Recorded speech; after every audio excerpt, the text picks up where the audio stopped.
ఎన్ని సంవత్సరాలు ఇట్లా? 10 ఏళ్ళు, 10 సంవత్సరాలు.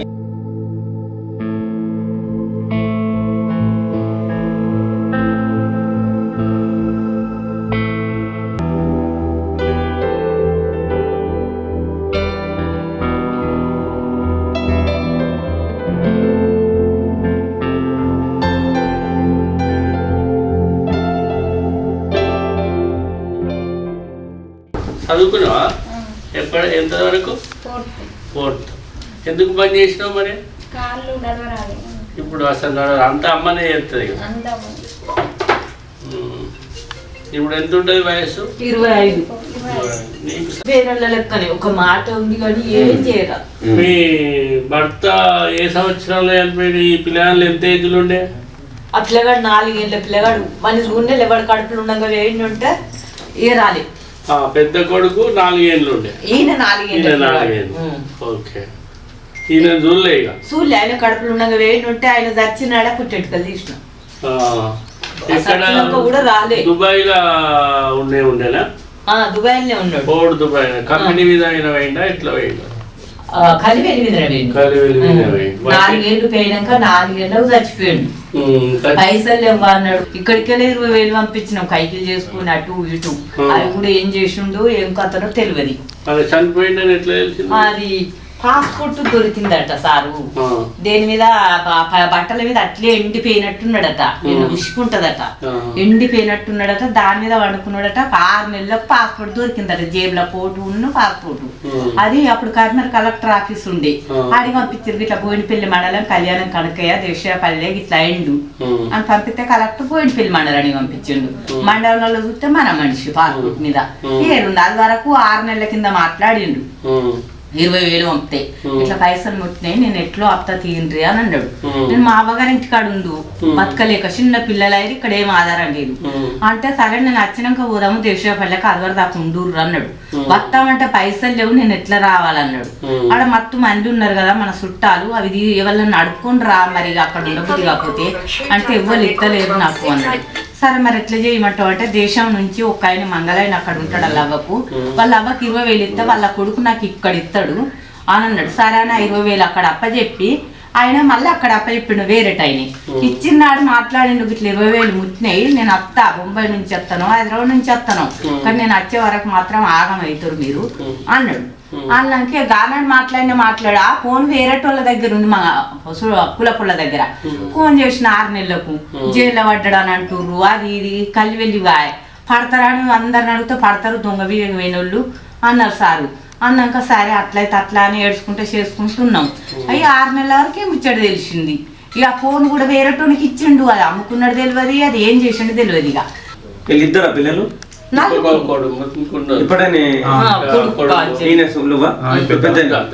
నేను పెద్ద నా తర్వాత చెల్లి ఉంది.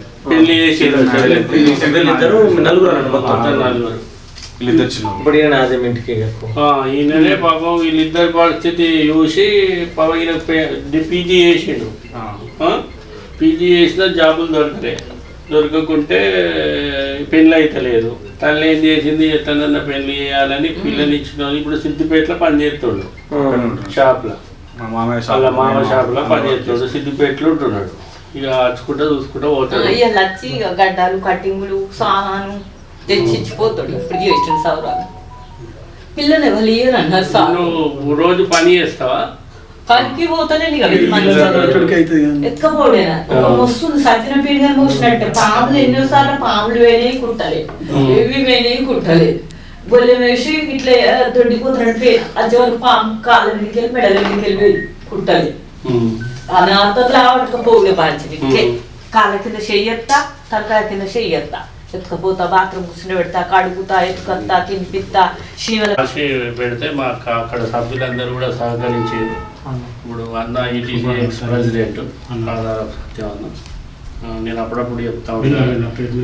మేము వచ్చి మా అసోసియేషన్ తరఫున 1,00,000 రూపాయలు ఆర్థిక సహాయం చేద్దామని అనుకుంటున్నాము. అది నువ్వేం చేస్తావు అంటే అమ్మ పేరు మీద డిపాజిట్ చేపిస్తావా? ఇట్లా అమ్మ పేరు మీద ఉంటే బెటర్ కదా వీళ్ళకి చేస్తే ఫ్యూచర్లో పని చేస్తుంది. ఇప్పుడు నేను ఒక చెక్ ఇచ్చేస్తాను.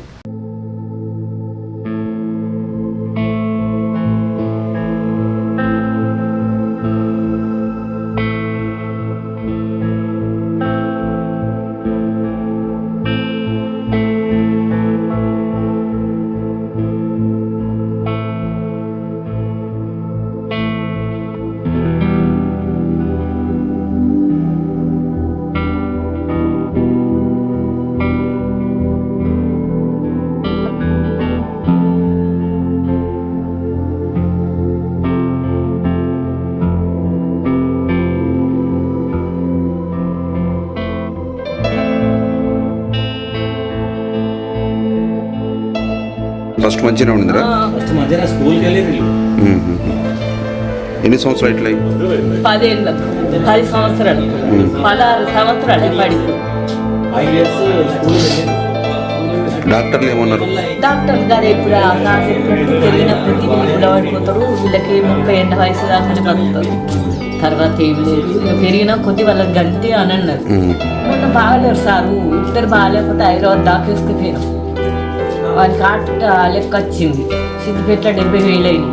మళ్ళీ హైదరాబాద్కి వేసుకుపోయినాం, ఆడ 15 రోజులు ఉన్నాం. ఇక ఆడికి వెళ్ళి ఇంటికి వేసుకొచ్చుకున్నాం.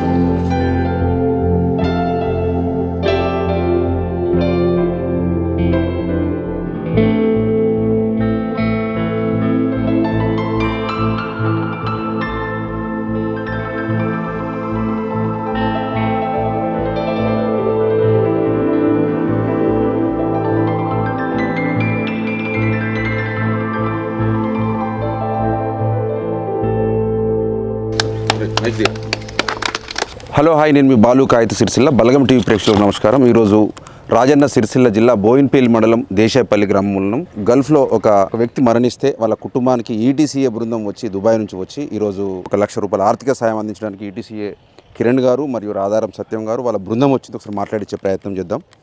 ఇక్కడ చూడొచ్చు, ఇక్కడ దేశాయపల్లి గ్రామానికి చెందిన కొమరవ వీళ్ళ భర్త ఒక 20 సంవత్సరాల క్రితము మస్కట్లో మరణించి శవం కూడా ఇక్కడ తీసుకురాలని పరిస్థితులు అక్కడనే ఖననం చేసిరు. చాలా రోజులకి జిల్లా కలెక్టర్ గారు కూడా 50,000 రూపాయల ఆర్థిక సాయం చేసిరు. ఈ పత్రికల్లో చదివి ఈటీసీఏ వ్యవస్థాపక అధ్యక్షులు టీచర్ కిరణ్ రావు గారు మరియు రాధారం సత్యం వాళ్ళ బృందం జగదీష్ రావు గారు దుబాయ్లో ఉన్నారు. మీకు కూడా ధన్యవాదాలన్న. మీ బృందం మీ టీం 1 లక్ష రూపాయలు ఈ పేద కుటుంబానికి అందించడం పట్ల కిరణ్ గారు చెప్పండి, అసలు ఈ విషయం ఎట్లా తెలిసింది? మీరు ఆర్థిక సాయం చేయాలి ఎందుకంటారు? గల్ఫ్ బాధితులు ఇంతకుముందు చాలా చేశారు.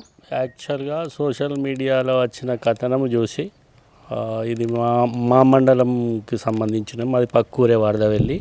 ఇక్కడ మా మిత్రుడు సత్యం రిపోర్టర్, ఆంధ్రజ్యోతి రిపోర్టర్ ఉంటారు. వారి ద్వారా కుటుంబ పరిస్థితులన్నీ తెలుసుకొని ఈటీసీఏ సిద్ధాంతంలోనైనా ఒకటైన మానవతా దృక్పథంతో ఆపదలో ఉన్న వారికి చేతనైనంత సహాయం అందించాలని, అంటే ఈ మా అమ్మ లెక్కనే నాకు అనిపించింది. ఒక 50 ఏళ్ళ వయసులో ఆ ఇద్దరు పిల్లగాళ్ళకి కష్టం చేస్తూ మళ్ళీ ఒక మంచి చదువుకున్న కొడుకు కోసం ఆమె త్యాగం చేస్తూ వీళ్ళను పెంచి పోషిస్తున్నది. ఈ వయసులో పని చేయలేదు కాబట్టి కలెక్టర్ గారు కూడా ప్రభుత్వం తరపున ఒక 50,000 ఇచ్చిండ్రని తెలిసింది. కానీ ఆ 50,000 కుటుంబము గడవాలి అంటే ఒక నెలకు 2 నెలలకు సరిపోయే పైసలు. యాక్చువల్గా మేము వీళ్ళ పెద్ద అబ్బాయికి ఒక షాపే పెట్టిద్దామనే ఆలోచనలు చేసినాం, సత్యం గారు నేను.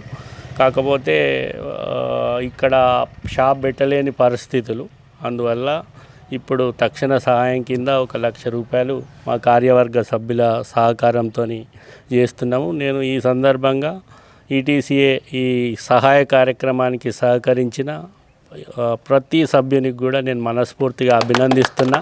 భవిష్యత్తులో ఇట్లాంటి కార్యక్రమాలు చేయాలి. మనం చాలా సంస్కృతి సేవా కార్యక్రమాలు చేస్తున్నాం. మీ అందరి సహకారంతో ఈటీసీఏను ముందుకు తీసుకెళ్లాలని కోరుకుంటున్నాం. ఇక్కడ చూసినట్లయితే ఇద్దరు వాళ్ళ పాప బాబు కూడా మంచానికి పరిమితమై ఉన్నారు. యాక్చువల్గా ఏమి పని చేయలేరు.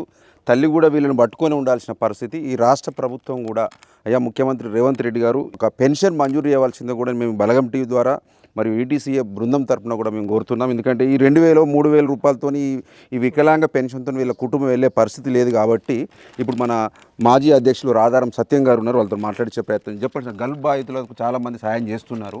మీరు ఇంకా ఈ కుటుంబాలకి, ఇటువంటి కుటుంబాలకి ఇంకేం చేయబోతున్నారు? ఇటువంటి కుటుంబాలు మా ఈటీసీ తరపున మేము ఇక్కడ ఉన్న రిపోర్టర్లు ఇట్లా ఉన్నది అని చెప్తే ఏ కుటుంబానికైనా మాకు తోచినంత ఈటీసీ తరపున మేమందరం కలిసి సపోర్ట్ చేస్తాం. మా ఐటీసీలో ఉన్న సభ్యులందరికీ నిజంగా ధన్యవాదాలు. ఒక పోస్టు కిరణ్ గారు గ్రూప్లో పెట్టుడుతోనే మంచికింత సహాయం చేసి ఈ ఫ్యామిలీకి మనం వెళ్ళిపోయడం, మనకు ఆ భగవంతుని ఆశీస్సులు ఉంటాయి. ఇంక ఇట్లా ఏమున్నా మా ముందుకు తీసుకురారి విలేకరులందరూ మేము సాధ్యమంత వరకు సపోర్ట్ చేస్తాం. తప్పకుండా కృష్ణ గారు చెప్పండి అమ్మ, ఎన్ని రోజుల నుంచి? 16 సంవత్సరాల 16 ఏళ్ళ బట్టి ఇదే చేసుడు, బాత్రూమ్ పోయినా, మూత్రం పోయినా, ఎత్తుకపోవుడు, కడుగుడు, అన్నం తినిపించుడు, పండబెట్టుడు, పంట కూడా కదలరాదు, తెల్లం దాకా బుర్రిచ్చుడు, అన్నీ నేనే చెత్త సారు. ఇప్పుడు మీ ఆయన ఎప్పుడు వేడు దేశం? మా ఆయనే ఇగో ఈయన పుట్టుకులో వేయండు, ఈయన కడుపులో ఉండగా వేయండు. ఇప్పుడు 25 ఏళ్ళు అవుతుంది పోయి. ఇక 4 ఏళ్ళ దాకా మంచిగానే ఉన్నాడు. 4 ఏళ్ళ తర్వాత ఇక చచ్చిపోయిండు. తాగుడు తినుడు ఆరోగ్యం మంచిగా లేదు, పరిస్థితి వెళ్ళలేదు, అప్పుల పాలైండు. ఇక ఆయనకి ఎట్టు మనసున పట్టలే. మేము ఇక్కడికి వెళ్ళి 20,000 పంపించినాం. ఆ 20,000 కూడా ఏం చేసిండు ఏది తెలియదు. చచ్చిపోయినాక 6 నెలలకు ఎరకైంది మాకు. శవం కూడా రాలే, బొక్కలు కూడా రాలే. పిల్లలంతా చిన్న పిల్లలు 4. ఏం కూడా రాలే. మందే దివసాలు చేసిరు 10, 5 వేసి. ఇక గట్లేక బతుకుతున్నాం బాంచాను. ఇప్పుడు చూస్తున్నా 2 పిల్లల్ని అంటే ఎట్లా పోషిస్తున్నావు? ఇక లావట్టుడు కడుగుడు అన్ని డబ్బులు ఎక్కించి ఇప్పుడు వాడికి ఆదాయం ఏముంది? ఆదాయం ఇదే పింఛన్ల మీద సార్ బాంచను ఏం లేదు. ఇక నా కొడుకు కూడా ఆయన కూడా ఆయన మందం ఆయన పెళ్లికి ఇక్కడ ఉంటే నడవదని పిల్లని ఇయ్య అన్నారు. ఇక్కడ ఉండకు బిడ్డ నీ జాల నువ్వు బతుకు, మా జాల మేము బతుకుతాం, వీళ్ళు చెబట్టి నీకు పిల్ల అయ్యి అని అంటారు కదా. ఇక అక్కడికి పోయి ఉండమంటే ఇక అన్నే పోయి ఉంటుండు. నెలకు ఒకసారి వస్తాడు, 2 కటింగు గడ్డం చేస్తాడు, సామాన్ తెచ్చి ఇచ్చిపోతాడు సార్. ఇక్కడ ఉంటూ ఉండా అన్నదామె. ఇక అన్నప్పుడు ఏం చేస్తాం? కలెక్టర్ మేడం గారికి ఎవరు చెప్పారు? మేమే పోయినాం. ఇక ఇట్లా ఆరోగ్యాలు మంచిగా లేవు ఇద్దరికి. అయితే సిద్దిపేటకి వేసుకపోయినాం. సిద్దిపేటకి వేసుకపోతే ప్రైవేట్ దవాఖానలో ఒక్క రోజుకు 70,000 బిల్లు అయింది. హార్ట్ ప్రాబ్లం ఉంది, మేము పట్టామని అన్నారు. ఆడికెళ్ళి హైదరాబాద్కి వేసుకపోయినాం. హైదరాబాద్లో 15 రోజులు ఉన్నాం.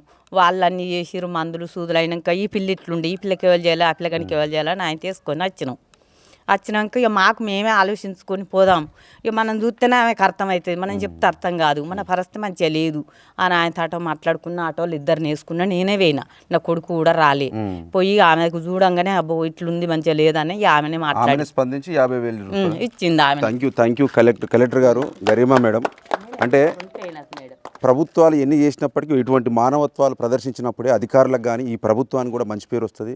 ఖచ్చితంగా వీళ్ళకి ఒక 50,000 కాకుండా మీరు గవర్నమెంట్కి ఒక రిఫర్ చేయాలి. ఖచ్చితంగా నెలకు ఒక 10,000 వీళ్ళకి ఇద్దరికి వచ్చేటట్టుంటే ఆమె కూడా తల్లి ఈ కుటుంబాన్ని పోషించుకునే పరిస్థితి వస్తుంది. ధన్యవాదాలు మేడం. కొమరవ్వ పెద్ద కుమారుడు సాయి ఉన్నాడు ఇక్కడ. ఒకసారి ఆయన అడిగి తెలుసుకుందాం వాళ్ళ కుటుంబ వివరాలు. సాయి, ఎట్లా అసలు ఏంది మీ కుటుంబ పరిస్థితి ఏంటి అసలు? సార్ మా నాన్న మా చిన్నప్పుడే చనిపోయాడు. నేను 3rd క్లాస్లో ఉన్నప్పుడు ఫారెన్ వెళ్ళాను సార్. అక్కడనే ఒక 5 years బాగానే ఉన్నాడు. తర్వాత కొంచెం పరిస్థితి బాగాలేదు, నేను రావడానికి ఇబ్బంది అవుతుంది అంటే మా అమ్మనే అప్పుడు బీడీలు చేస్తుండే, రాజీనామా పెట్టిన వచ్చిన పైసలతోటి 20,000 అట్లా వస్తే పంపించేసింది. పంపించిన తర్వాత అమౌంట్ వేరే వాళ్ళు కట్టిండా, మరి రావడానికి టికెట్ తీసుకున్నా అంతా మాకేం ఇన్ఫర్మేషన్ ఇవ్వలేదు సార్. అటు నుంచి అటే వెళ్తుండు. వెళ్ళిన తర్వాత మధ్యలో ఏదో అయింది, చనిపోయిన తెలిసింది. ఆ చనిపోయిన విషయం కూడా మాకు ఒక 6 నెలల తర్వాత తెలిసింది. తెలిసిన తర్వాత ఎట్లా పడుతుంది అంటే పాస్పోర్ట్ ద్వారా ఇక్కడ ఎంఆర్ఓ ద్వారా మాకు ఇట్లా సమాచారం అందించింది సార్. అప్పుడు మా తమ్ముడు కడుపులో ఉన్నాడు అతను వెళ్ళినప్పుడు. ఇక మధ్యలో చూడడానికి కూడా రాలేదు. మధ్యలో చనిపోయిన తర్వాతనే ఇక అంత అయిపోయింది సార్. ఇక మా అమ్మనే మొత్తం చిన్నప్పటి నుంచి తాను మధ్యలో స్కూల్కి వెళ్ళారు సార్. వెళ్ళంగా పడడం కానీ, లేవడానికి ఇబ్బంది అవ్వడం కానీ ఇట్లా అవుతుండే. ఎట్లా అనిపిస్తుంది కిరణ్ సార్ వాళ్ళ దుబాయ్ నుంచి వచ్చి వాళ్ళ బృందం మీకు 1,00,000 రూపాయలు ఆర్థిక సాయం చేశారు కదా, ఎట్లా అనిపిస్తుంది? మా కుటుంబ పరిస్థితిని గుర్తించి మాకు సాయం చేయడానికి ముందుకు వచ్చిన ఈటీ సభ్యులందరికీ మా కుటుంబం తరపున మా తరపున ప్రత్యేక పాదాభివందనాలన్న. అలాగే ఈటీసీ ఫౌండర్ రవికుమార్ గారికి, అలాగే అధ్యక్షుడు రాధారపు సత్యనారాయణ గారికి, మరియు ఈటీ సభ్యులందరికీ మా కుటుంబ తరపున ప్రత్యేక ధన్యవాదాలు తెలియజేస్తున్నాను. Thank you sir. ఇక్కడ ఈ గ్రామ సర్పంచ్ గారు ఉన్నారు. సార్ చెప్పండి సార్, అసలు మీ ఊర్లో ఎంతమంది గల్ఫ్కి వెళ్ళారు? అసలు ఇటువంటి కుటుంబాలు ఎన్ని ఉన్నాయి? వీళ్ళకు ఆర్థిక సాయం ఈటీసీ అందించింది కదా, ఎట్లా అనిపిస్తుంది? ఈటీసీ వారికి మేము ప్రత్యేకంగా వారి బృందానికి మరియు మా గ్రామాన్ని సందర్శించి ఈ యొక్క గల్ఫ్ బాధితులను ఈ యొక్క సోషల్ మీడియాలో చూసి వాళ్ళు స్పందించినందుకు వారికి నేను ప్రత్యేకమైన కృతజ్ఞతలు తెలుపుతున్నాను. ఎందుకంటే ఈ రోజులలో సమాజంలో మేము అన్నీ చూస్తున్నాం. మేము కూడా ఆర్థికంగా వీళ్ళు 22 సంవత్సరాల కింద వాస్తవంగా వీళ్ళ డాడీ చనిపోయిండు అక్కడ. అప్పుడు మేము గ్రామస్తులం అందరం కలిసి ఆమె తన చెప్పినట్టు మేము మా వంతు సహాయంగా చేసి వీళ్ళకు పెన్షన్స్ కానీ ఇవి కానీ మేము ఏర్పాటు చేసినాం. వాస్తవంగా మీ గల్ఫ్ బాధ్యతలు మా విలేజ్లో 30 మంది దాకా ఉంటారు. కానీ వీళ్ళలాగా ఉన్నోళ్ళు మాత్రం ఎవరు లేరు. ఆర్థికంగా ఏం లేరు, కానీ వాళ్ళకు వాళ్ళు చేసుకొని బతికే వాళ్ళే ఉన్నారు. కానీ వీళ్ళ పరిస్థితి అయితే ఎవరికి రాకూడదు. ఎందుకంటే వీళ్ళు 5 years మామూలుగా వేయరు, అందరూ మంచిగానే ఉంటారు కావచ్చు అనుకున్నాం. కానీ వీళ్ళు ఆ బాబు కానీ ఈయన కానీ చాలా రోజులు వీళ్ళని పట్టుకొని తిరగడం జరిగింది. మొన్న కలెక్టర్ గారు కూడా 50,000 సహాయం చేసినారు. మేము కూడా మా గ్రామం తరపున మేము కూడా వీళ్ళకు తగిన సహాయం చేయడానికి కూడా మేము కూడా ముందుకు వస్తాము.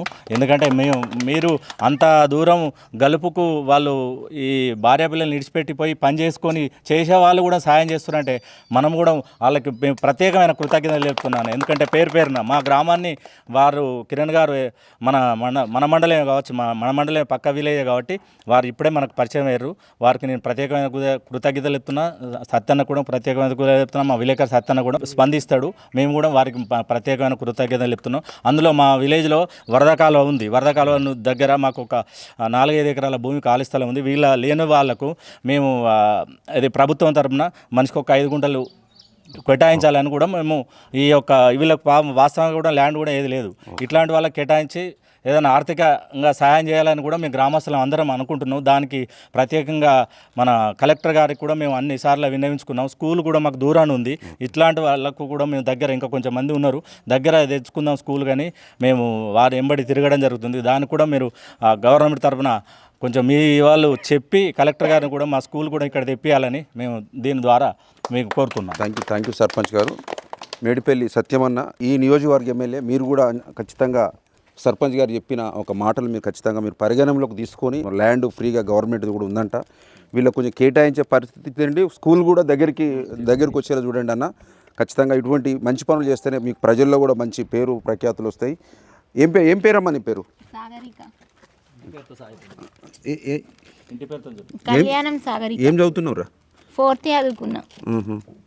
అమ్మ రోజు అమ్మాయినే చేస్తాను కానీ రోజు అమ్మని అన్ని అమ్మనే చేస్తాను. స్కూల్కి ఎన్ని సంవత్సరాల దాకా వెళ్ళినావు? ఒక 2-3 years వెళ్ళిన అంతే. మొన్న కలెక్టర్ మేడం దగ్గరికి వెళ్ళినావు కదా, ఏమన్నా మేడం ఏమన్నది? మేడం అమ్మకి కలిసింది, చేస్తాను సాయం చేసింది. ఏం భయపడకు నాన్న, ఇంతమంది ఉన్నాం, మీరు ధైర్యంగా ఉండాలి, ఓకేనా? సరే సార్. నీ పేరు ఏం పేరు నాని? నా పేరు వేణు. ఎన్ని సంవత్సరాల దాకా స్కూల్కి వెళ్ళావు? నేను 10 years వరకు స్కూల్కి వెళ్ళాను. 9-8 years వరకు. ఏమనిపిస్తుంది అమ్మకి ఇంత కష్టపడి మిమ్మల్ని చూస్తుంది కదా, మీ ప్రభుత్వానికి మీరు ఏం కోరుకోవాలనుకుంటారు అసలు? మాలాంటి వరకు కూడా ఇంకా మీరు కొంచెం ముందుకు తీసుకెళ్ళి మంచిగా హెల్ప్ చేస్తే బాగుంటుందని కోరుకుంటున్నాను. అంటే పరిస్థితి ఈ ఎవరికి రావద్దు అసలు, అది భగవంతుడు ఒక్కొక్క కుటుంబానికి ఒక్కొక్క రకం చేస్తాడు, కానీ ప్రభుత్వం ఖచ్చితంగా ఆదుకోవాల్సిన అవసరం ఉంది. దుబాయ్ నుంచి వచ్చిన ఈటీసీ టీం కూడా ప్రత్యేక ధన్యవాదాలు చెప్తున్నాం. అన్న మా సిరిసిల్ల అన్నది కూడా మా జిల్లానే. ఖచ్చితంగా ఇటువంటి గల్ఫ్ బాధితుల పట్ల మీ సంఘం ఎప్పుడు ఇట్లనే మంచి సేవా కార్యక్రమాలు చేయాలని కోరుకుంటూ, మీ బాలు కాయితీ సిరిసిల్ల, రాజన్న సిరిసిల్ల.